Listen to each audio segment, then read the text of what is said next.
Here's the bottom line. We know some days can be tough for students, and we want them to be able to vent to friends on social media, and that's okay. However, let me be very clear.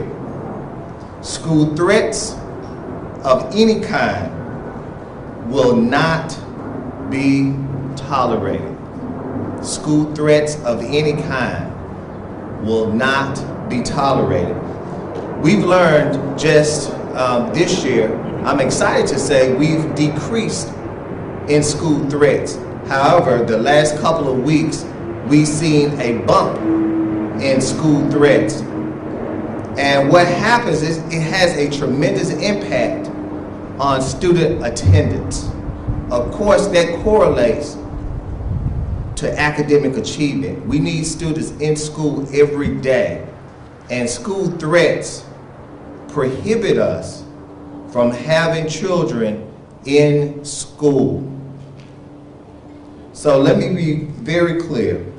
We want to help students. We want to give students every avenue to vent, to talk to us, to come to us. But no threats will not be tolerated because we take all threats seriously. We will not allow instructional time to be disrupted.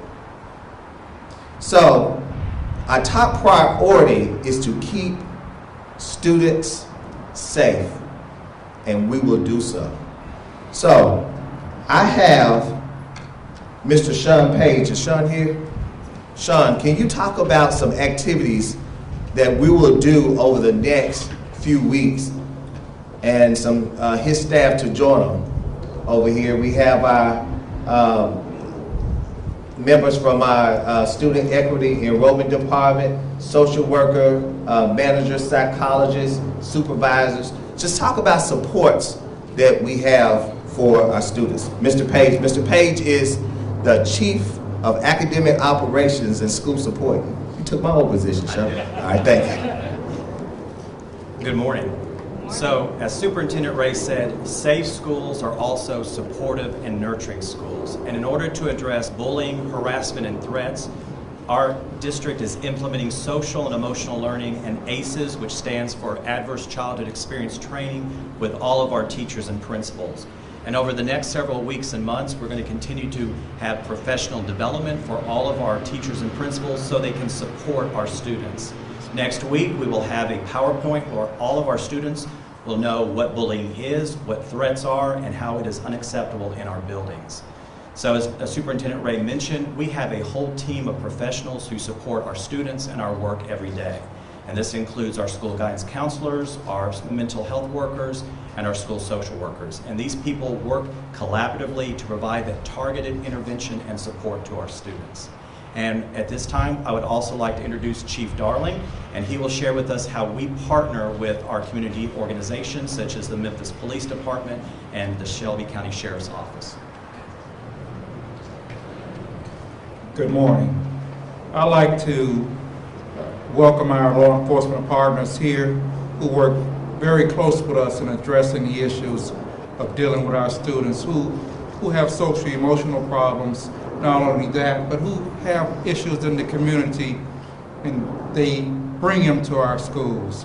I have with us from Memphis Police Department, if you don't mind coming up. Well, good morning. I'm Deputy Director Mike Ryle with the City of Memphis Police Department. And on behalf of Director Rawlings and the Police Department, we just echo Dr. Ray's comments. Bullying will not be tolerated. My daughter is an educator with the Shelby County Schools, and she loves to see students learn. She gets excited when she comes home and tells great stories about students that love learning. We don't want any hindrance in that philosophy of learning.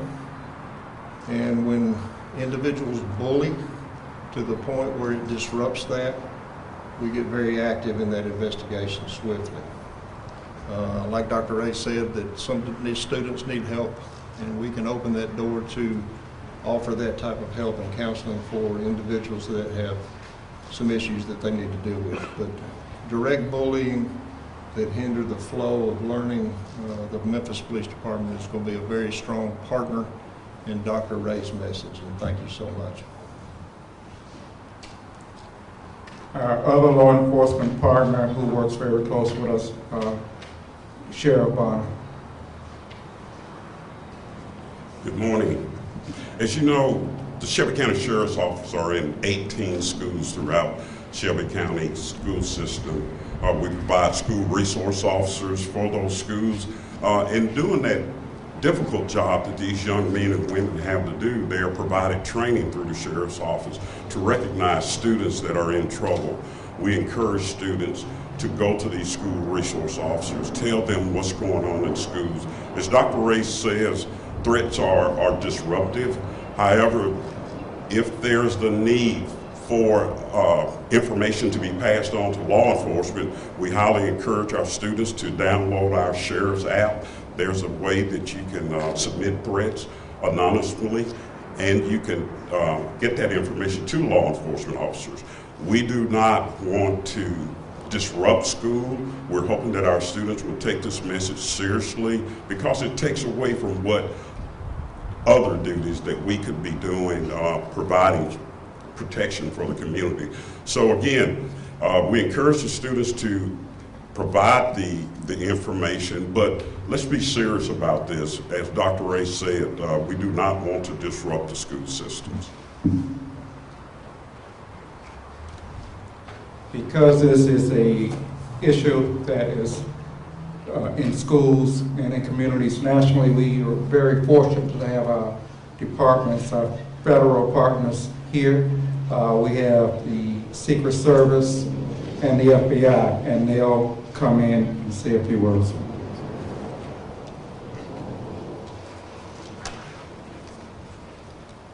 Good morning. I'm Zach Rogers, Assistant to the Special Agent in Charge, United States Secret Service Memphis Field Office. The Secret Service is proud to partner with the Shelby County Schools and other local community school districts in the prevention of these types of threats and violence. The Secret Service recognizes the importance of taking all threats seriously and stands with our partners to address these types of threats. One way we can assist our partners is by offering training in school-based threat assessments. The goal of these assessments is to identify at-risk students of concern, assess the risk of engaging in violence or other harmful activities, and identify intervention strategies to manage the risk. The National Threat Assessment Center, or NTAC, is a component of the United States Secret Service that conducts research, training, consultation, information sharing on threat assessment and the prevention of targeted violence. Through the NTAC, the U.S. Secret Service shares its evolving knowledge of threat assessments to provide in-depth training to school counselors, school administrators, teachers, mental health professionals, school resource officers, and law enforcement on the prevention of targeted school violence. To advance that mission, the U.S. Secret Service Memphis Field Office will host a presentation by the National Threat Assessment Center on November 13th to assist schools and other organizations with the development of risk management strategies and interventions. Thank you. Morning. My name is Jeremy Baker, Assistant Special Agent in Charge with the Memphis Field Office of the FBI. At the FBI, we value kids and we take all threats very, very seriously. So if there are threats to schools, we want to be involved, and our commitment to this community is a nationwide commitment that we will do everything we can with these partners that are here today to run them down. If you have any threats, please contact us. Please contact any of the partners here. As was said before, we value education. We don't want schools to be a place of violence, a place of threats, and that's our commitment, is to run those down to the ground. We take this very, very seriously. We do everything we can. We work tirelessly, the men and women of the Memphis Field Office of the FBI. We've dealt with many of these threats, and we've had great success in either handling them with other national agencies because of the widespread threat, or here with our local departments. And so again, we're pleased to serve in this capacity. Every child should be safe at school, and that's why we stand here together with these partners today. Thank you. So, again, let me reiterate, we wanted to make parents national and just make the public aware that we're here to support students. But also, don't ever post or send any hoax threats. Students, parents, if you know of any threats, please contact the school. Speak with the teacher, speak with your principal, speak with your counselor, or you can report a threat by texting 274-637. 274-637. We're here to support you. So in closing, I'd like to thank the law enforcement, my team that's here, here to support schools and students, our media partners for helping us share this important message. This now concludes our news conference, and we'll take a few questions, and we are available for separate interviews. How many Thank you. threats would you say, Superintendent, have been made because of bullying, directly related to bullying? Would there be other reasons? How many threats were made because of that? Directly related to bullying, Chief Darling or Carolyn, can you?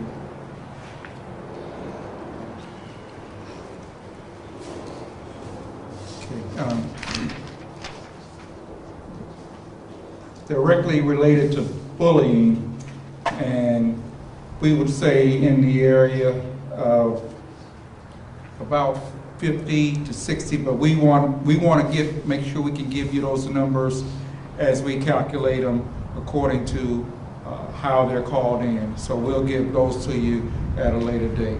Those are numbers, not percentages? Yes. But how significant of a bump is this? You were saying it was a bump. How much does this stand out in terms of the So actually, threats? from last year, we've decreased about 9 threats. But over the last few weeks, we probably had 5 to 6 in our high schools primarily. Over social media, students doing what's called airdrop now. I didn't understand airdrop. My 18-year-old taught me about airdropping threats. And what happens, it causes total chaos in the school, which definitely impacts instructional time. And 5 to 6 is pretty abnormal in a couple of weeks. Yeah, in a couple of weeks period. Yes, sir. 1 is abnormal. But 5 to 6 in a couple of weeks period, you know, as superintendent, I have to ensure safety, number 1.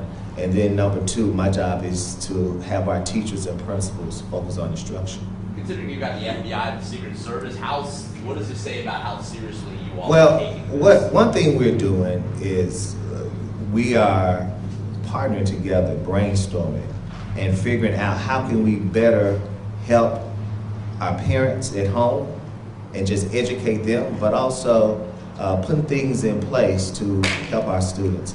Of course, our students come to school, many of them with adverse childhood experiences. And sometimes this is a cry out for help. We just want to give students an avenue to tell us so we can help them and not to make an erroneous threat.